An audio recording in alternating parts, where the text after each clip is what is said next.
el alfarero lo fabrica y después el albañil o el alife los componía. También otra técnica que utilizaban es el esgrafiado. El esgrafiado era pintar y después rayar. Con el grafio iban rayando, ¿no? Pues hasta conseguir estas formas como ven en esta pieza que procede también de Llerena y a la que después se dedicará Rafael Alhambra. Bueno, cuando se va a ver hoy lo que tenemos en Llerena, pues claro, podemos decir, wow, esto hay que ver qué mal está. ¿Cómo se va a recuperar esta pintura? Porque claro, estas pinturas han aparecido en la pared porque han recibido otro revoco encima.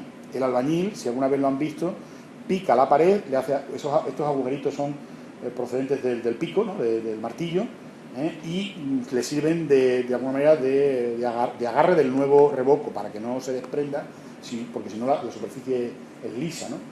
Bien, puede parecernos que esto no va a tener un resultado futuro bueno. Bueno, pues yo les diría que todo lo contrario. Les voy a traer unas imágenes de la capilla de San Blas de la Catedral de Toledo. La capilla de San Blas, antes, cuando se descubrió, le pasó exactamente igual que a Llerena. Es decir, en la moda había revocado de nuevo, por los cambios de moda, la pared, habían hecho otro tipo de pintura o simplemente en blanco, y lo que aparecía, si se dan cuenta, es esto. Con la intervención de los restauradores, fíjese el cambio, al recuperar el color y recuperar la forma. El trabajo es minucioso, es arduo, pero lo cierto es que los restauradores consiguen a veces realmente maravillas.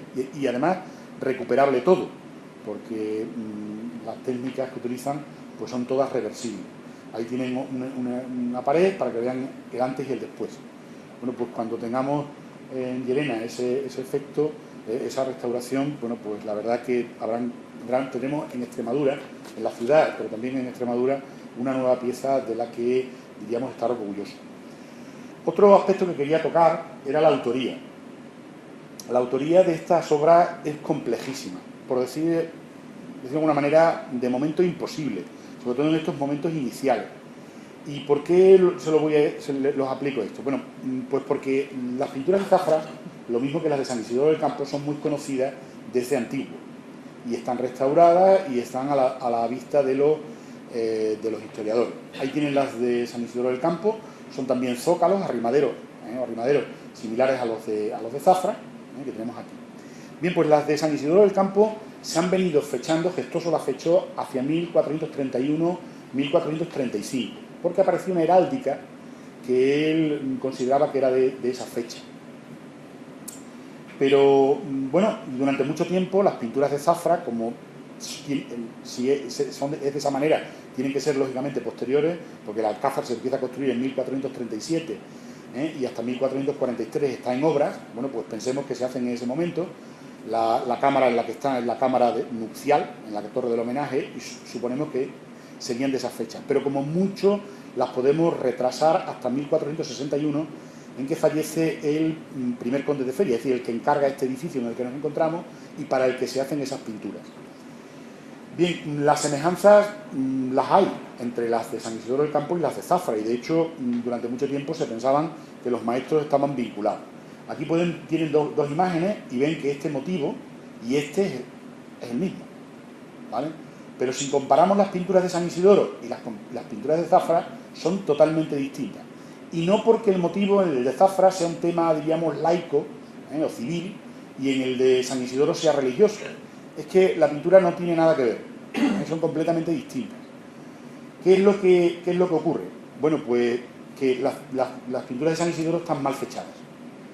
Y están mal fechadas porque, bueno, pues no se ha tenido en cuenta a los miniaturistas. Los profesores de la Universidad de Sevilla, que han estado trabajando sobre miniaturistas de los libros corales de la catedral, pues han empezado a ponerlas en relación con estas pinturas y han llegado a la conclusión, bueno, en principio pensaron que se debían las pinturas de San Isidoro a un maestro que se llamaba Maestro de los Cipreses, bueno, que le puso a Angulo el nombre de Maestro de los Cipreses porque no tenía un nombre al que referirse, porque, bueno, utilizaba cipreses en la decoración de paisajes y eran miniaturistas de la Catedral de Sevilla.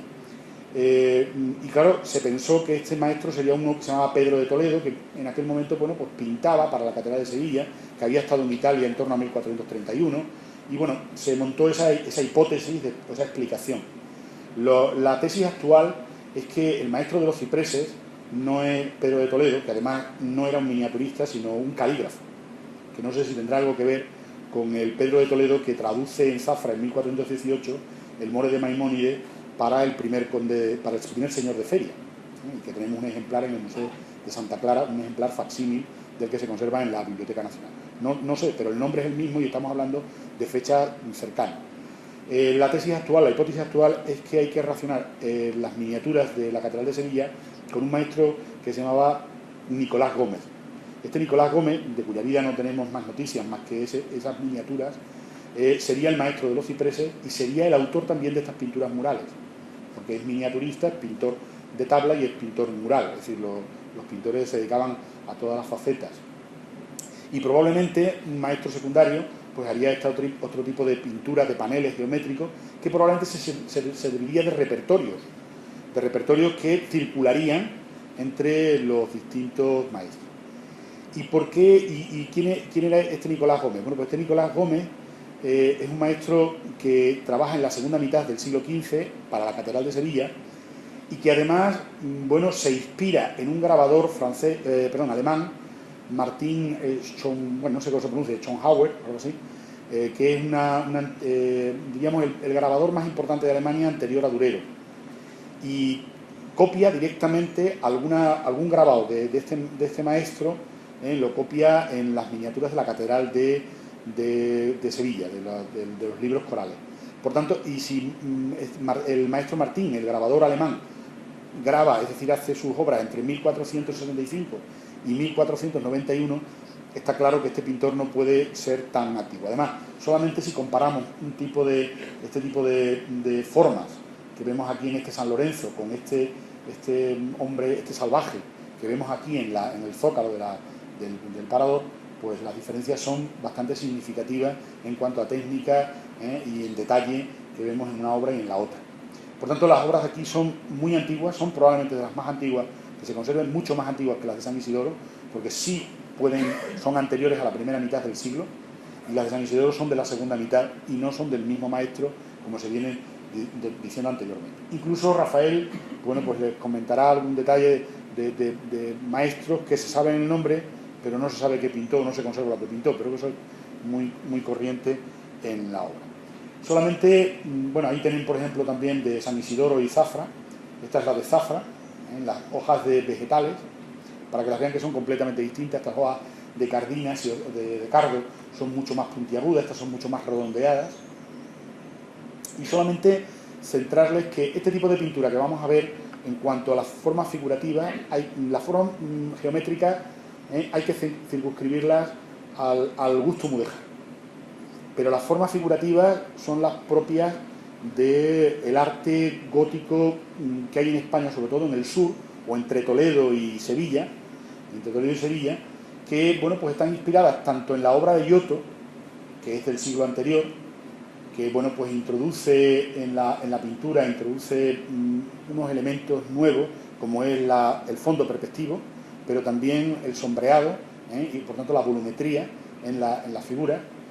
Por otra parte, en el gótico internacional, el gótico internacional es un tipo de pintura destinada fundamentalmente a los grupos más elevados de la sociedad, por tanto, un tipo de pintura áulica, con mucho detalle y perspectiva, como estas que están viendo aquí en esta miniatura del francés Jean Pichel, también del siglo XIV. Y bueno, y la pintura flamenca. Solamente un detalle de la figura del Giotto, que es un fresco, y esta pintura flamenca de Van der Weyden, que está en el Museo del Prado, pero quiero hacerles notar una cosa. Esta que tiene más detalle y que es flamenca es que es una pintura al óleo. La pintura al óleo requiere una técnica muy, muy lenta y es muy distinto a la solución de la pintura mural, que es más rápida, tanto sea el buen fresco, el fresco de verdad, o el fresco seco pintura a la cal, que es el que... Y ahora les dejo ya con Rafael, que nos va a hablar de Llerena y tiene el micrófono y la palabra. Sí,